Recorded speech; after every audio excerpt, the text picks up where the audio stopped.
ప్రతి ఏటా ప్రపంచవ్యాప్తంగా రేబీస్ వ్యాధి బారిన పడి మరణిస్తున్న వారి సంఖ్య సుమారుగా 59,000కు పైగా ఉంటుంది. వీరిలో కనీసం 20,000 మంది మన దేశంలోనే మరణిస్తున్నారన్నది ప్రపంచ ఆరోగ్య సంస్థ అంచనా. అంటే కుక్కల బెడద మనకు ఎంత తీవ్రంగా ఉందో అర్థం చేసుకోవచ్చు. మిగతా జంతువుల కారణంగా రేబీస్ వ్యాధి వచ్చే అవకాశం ఉన్నప్పటికీ 99% కేసుల్లో కుక్క కాట్లే ప్రధాన కారణంగా ఉంటున్నాయి. ముఖ్యంగా రేబీస్ బారిన పడుతున్న వారిలో 15 ఏళ్ల లోపు పిల్లలే ఎక్కువగా ఉంటున్నారన్నది చేదు నిజం.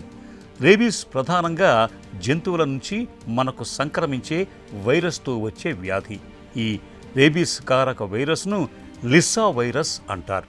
ఇది జంతువుల లాలాజలంలో ఉంటుంది. ఈ వైరస్ ఒంట్లో ఉన్న కుక్కలు మనల్ని కరిచినప్పుడు, మన శరీరం మీద గాయాలున్న చోట నాకినప్పుడు దాని ద్వారా వైరస్ మన శరీరంలో ప్రవేశిస్తుంది. రేబీస్కు ఇదే మూలం. రేబీస్ అనేది ఈ మధ్యకాలంలో మీరు గమనిస్తే మీడియాలో కూడా చాలా high incidence of cases report చేయడం జరుగుతుంది. అండ్ ప్రపంచవ్యాప్తంగా almost 30% of representation of rabies cases మన దేశం నుంచే వస్తున్నట్టు ఈ స్టాటిస్టికల్ డేటా కన్ఫర్మేషన్ జరిగింది. అయితే ఇక్కడ స్ట్రే డాగ్స్ అనేవి ఎక్కువగా ఉన్న కారణంగా రేబీస్ అనేది ఎక్కువగా మనకు కనిపిస్తుంది. అన్ఫార్చునేట్గా రేబీస్ ప్రెవలెన్స్ మన దేశంలో ఎక్కువగా ఉన్నది కాబట్టి దాని గురించి కాస్త ఫోకస్ చేసి మాట్లాడాల్సిన అవసరాలు ఉన్నాయి. సో సహజంగా ఈ రేబీస్ అనేది కుక్క కాటు ద్వారా వస్తుంది, అంటే డాగ్ బైట్. సో ఈ డాగ్స్కి సరిగ్గా ఇమ్యునైజేషన్ జరగకపోవడం ఆర్ డాగ్కి ఆల్రెడీ ఇన్ఫెక్షన్ రావడం, అది హ్యూమన్ని అంటే మనుషుల్ని కరిచినప్పుడు ఈ వైరస్ అనేది ట్రాన్స్మిట్ అవుద్ది. ఈ వైరస్ ట్రాన్స్మిషన్ వల్ల సాధారణంగా within 10 days representation of rabies అనేది ప్రజెంట్ అవుద్ది. సో ఈ రిప్రజెంటేషన్ ఎలా ప్రజెంట్ అవుద్దంటే ఫస్ట్ జ్వరం లాగా వస్తుంది, తర్వాత ఒళ్ళు నొప్పులు వస్తాయి, తర్వాత జీర్ణాశయానికి సంబంధించి మోషన్స్ కానీ వాంతులు కానీ అజీర్ణం కానీ ప్రజెంటేషన్ జరుగుద్ది.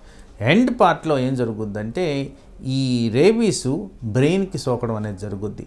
ఆ కారణంగా పేషెంట్లు బాగా ఇరిటేషన్కి గురవడం, హైడ్రోఫోబియా అనే ఒక ప్రక్రియ మెడిసిన్గా జరుగుద్ది. ఈ హైడ్రోఫోబియా అంటే నీళ్ళని చూడంగానే చాలా విపరీతమైన సివియర్ రియాక్షన్స్ లాగా బిహేవ్ చేయడం, అంటే వాటర్ని తట్టుకోలేని పరిస్థితి అనేది ఏర్పడుతుంది.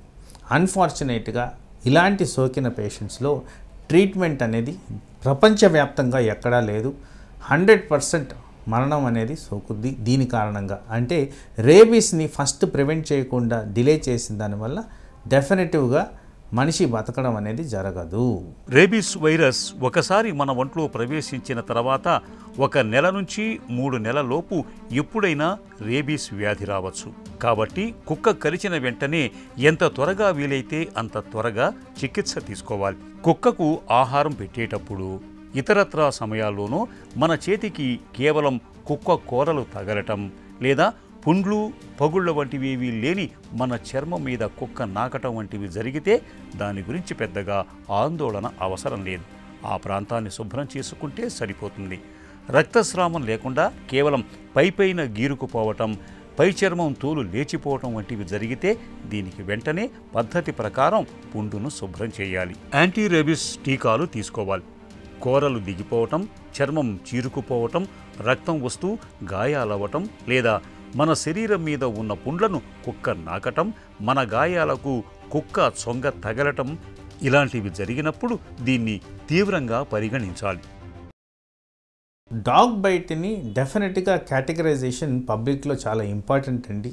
ఎందుకంటే ఆ కేటగరైజేషన్ వల్లే ట్రీట్మెంట్ అనేది డెసిషన్ జరుగుద్ది.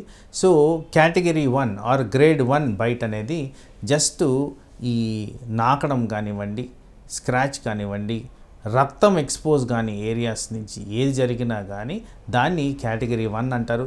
సాధారణంగా దీనికి రేబీస్కి సంబంధించిన ట్రీట్మెంట్ ఏముండదు. జస్ట్ ఎసెప్టిక్ ప్రికాషన్స్, వాషింగ్ చేయడం ఇలాంటివి ఆర్ నొప్పికి సంబంధించిన మందులు వాడడమే కేటగిరీ 1 బైట్ కింద మనం కన్సిడర్ చేయాలి. కేటగిరీ 2 అనేది కాస్త స్కిన్ పొక్కు లేసిపోవడం, some amount of blood leakage జరగడం, మైనర్ ఇంజురీస్ జరగడం, ఇట్లాంటి వాటిలన్నిటిని కూడా కేటగిరీ 2 కింద కేటగరైజ్ చేస్తాం. వీటిలన్నిటికి కూడా 100% రేబీస్ వ్యాక్సిన్ అనేది వేయాల్సిన అవసరం ఉంది. కేటగిరీ 3 బైట్ మార్క్స్ ప్రామినెంట్గా కనపడడం, స్కిన్ బ్రేక్ అయిపోవడం, మజిల్ కనపడడం, బాగా పళ్ళు ఘాట్లు క్లియర్గా మనిషి మీద కనపడడం, వీటిలన్నిటిని కూడా కేటగిరీ 3 కింద కన్సిడర్ చేస్తాం. వీటికి 100% వ్యాక్సినేషనే కాకుండా అవసరమైన చోట్లలో ఇమ్యూనోగ్లోబులిన్ అనే మెడిసిన్ కూడా ఇవ్వాల్సిన పరిస్థితి ఉంది. అలా 3 డిఫరెంట్ కేటగిరీస్లో రేబీస్ బైట్స్ని మనం డివైడ్ చేసి అవసరమైన ట్రీట్మెంట్ చర్యలు తీసుకోవాల్సిన పద్ధతులు ఉన్నాయి. కుక్క కరిచినప్పుడు కూరలు దిగిపోవటం, చర్మం చిరుకుపోవటం, రక్తం వస్తూ గాయాలవ్వటం, లేదా మన శరీరం మీద ఉన్న పుండ్లను కుక్క నాకటం, మన గాయాలకు కుక్క చొంగ తగలటం ఇలాంటివి జరిగినప్పుడు దీన్ని తీవ్రంగా పరిగణించాలి. ఇలాంటప్పుడు గాయాల్ని పద్ధతి ప్రకారం శుభ్రం చేయాలి. వెంటనే రేబీస్ ఇమ్యునోగ్లోబులిన్లనే ప్రత్యేక టీకాలు ఇవ్వాలి. యాంటీ రేబీస్ టీకాల్ని పూర్తి డోసులు తీసుకోవాలి. ఈ 3 చర్యలు చాలా ముఖ్యం. కుక్క కాటు గాయం తీవ్రంగా ఉన్నప్పుడు ఇమ్యునోగ్లోబులిన్ ఇంజెక్షన్లను తప్పనిసరిగా ఇవ్వాలి. రేబీస్ రాకుండా తక్షణం అడ్డుపడే కీలకమైన రెడీమేడ్ యాంటీబాడీలివి. వీటి వల్ల తక్షణం మన శరీరానికి రక్షణగా రెడీమేడ్ యాంటీబాడీలు లభిస్తాయి. ఇక దీర్ఘకాలంలో మన శరీరమే యాంటీబాడీలు తయారు చేసుకునేలా చూసేందుకు వెంటనే యాంటీ రేబీస్ టీకాలు కూడా మొదలు పెట్టాల్సి ఉంటుంది. ఇమ్యునోగ్లోబిన్లను మనిషి బరువును బట్టి ఎంత మోతాదులో ఇవ్వాలన్నది డాక్టర్లు నిర్ణయిస్తారు. సాధారణంగా కుక్క కాటుకి వ్యాక్సినేషన్ అనేది షెడ్యూల్ వేసుకోవాలి. దాంట్లో వివిధ రకాలు ఉన్నాయండి. దాంట్లో already exposed or already vaccinated వాళ్ళకి తక్కువ నెంబర్ ఆఫ్ వ్యాక్సిన్స్ చేస్తాము.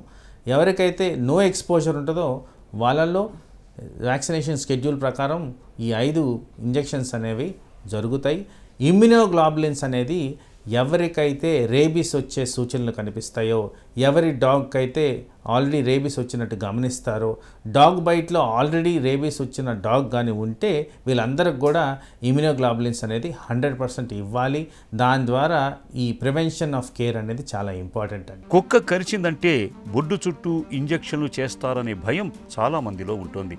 ఒకప్పుడు ఇలా బొడ్డు చుట్టూ ఇంజెక్షన్లు ఇచ్చిన మాట నిజమే. ఖరీదు తక్కువే అయినా వీటితో దుష్ప్రభావాలు చాలా ఎక్కువ కావటంతో చాలా దేశాల్లో వీటిని వాడటం లేదు.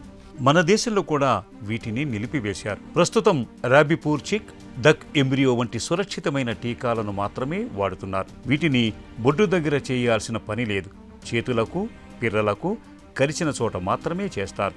ఒకసారి రేబీస్ బారిన పడితే ప్రాణాలతో బయటపడటం చాలా కష్టం.